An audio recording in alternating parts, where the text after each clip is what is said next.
Hi everyone, let's talk about this.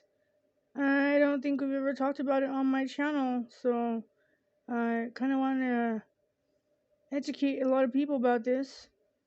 Let's talk about the Family First Prevention Services Act.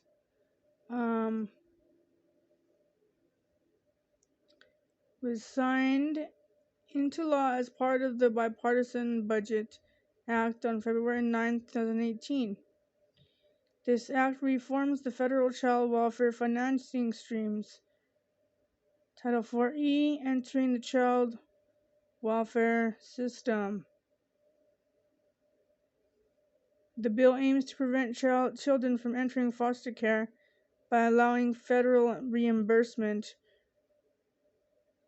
for mental health services, substance use treatment, and in-home parenting skill training to families and children. It also seeks to improve the well-being of children already in foster care by incentivizing states to reduce placement of children in group care. I don't know, this doesn't really look like a reform. So anyway, prevention activities under Title 4E. See, and I really don't like this because it says, at the option of the state, the secretary may make a payment to a state for providing the following services or programs for children who are candidates for foster care or are pregnant or parenting foster youth and the parents or caregivers of the children. I don't like this because it gives the states the option. And what do we do if the state denies a family services, like in my case? What am I supposed to do, huh? What do we do? Where do we go for help when your own state denies you help? And they're getting paid to help you.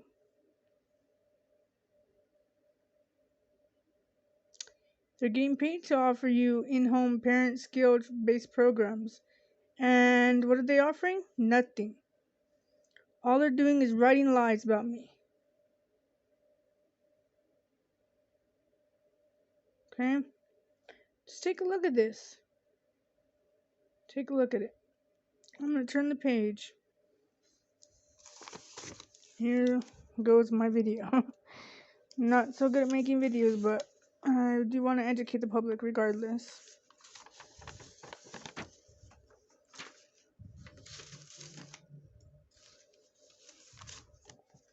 Here's the next one.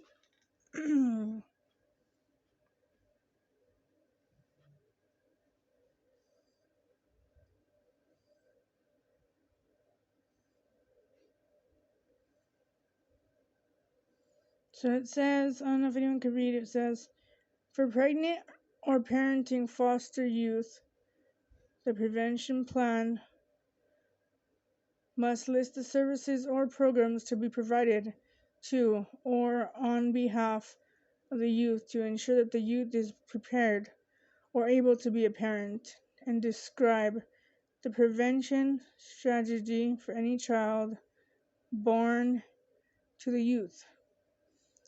Services must be trauma-informed and should be promising, well-supported practices as modeled by the California Evidence-Based Clearinghouse for Child Welfare. Must report outcomes for those receiving services and costs associated. HHS to issue guidance on practices, criteria, and pre-approved services and programs no later than October 1st, 2018.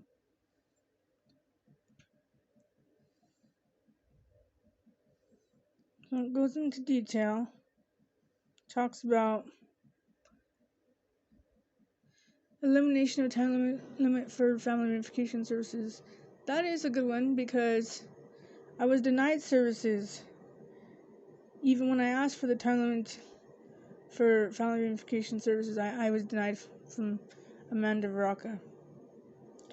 And she's still lying to the courts about me.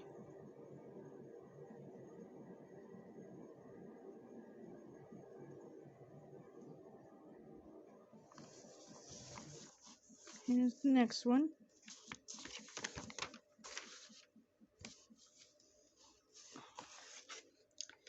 This one I hope can be a little more clearer.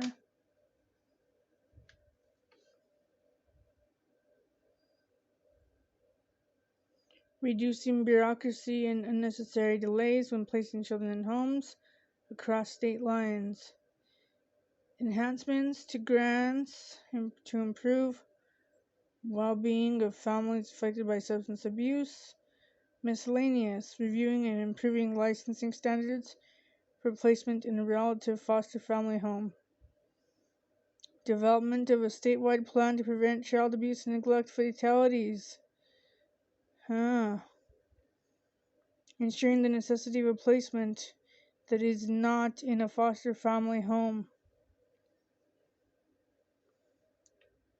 Limitation on federal participation for placements that are not in foster family homes.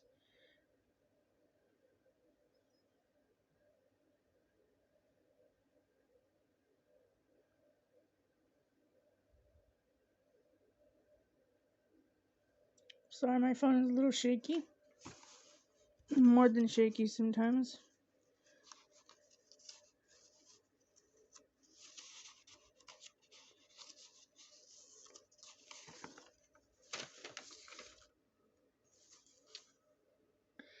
This one is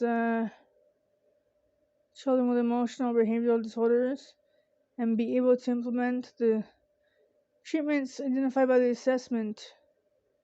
Has registered licensed nursing staff and clinical staff on site to the extent the program's treatment model requires.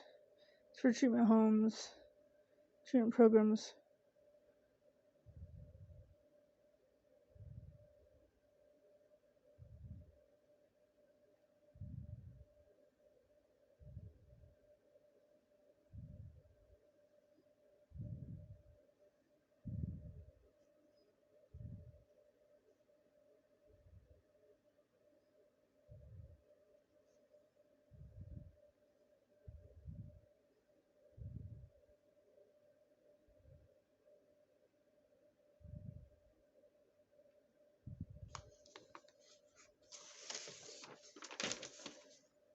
And this next one is the last page, I think.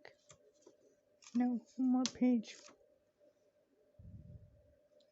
Family permanency team must be assembled to work in conjunction with qualified individual. That's for a treatment program.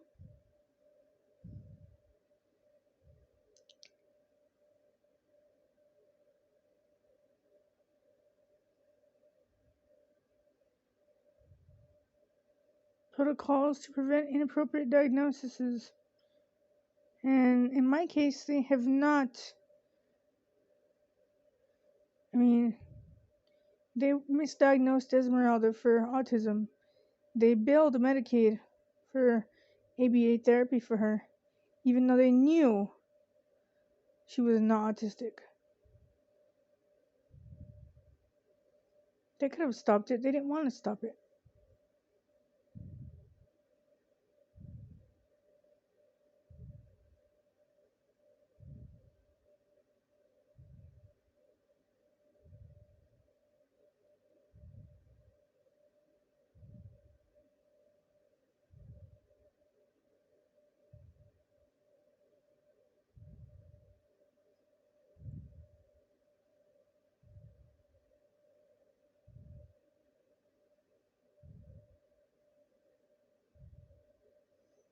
That part right there. No. That should not be in this. There should not be incentives to states to promote adoption and legal guardianship.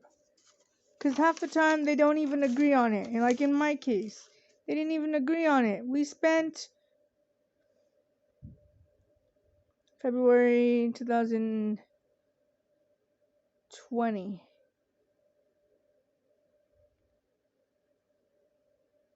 The kids got placed, my mother-in-law, on June 14th of 2019.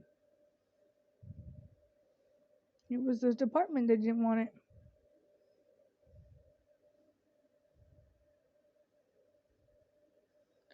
Like, yeah, this part needs to be completely wiped out.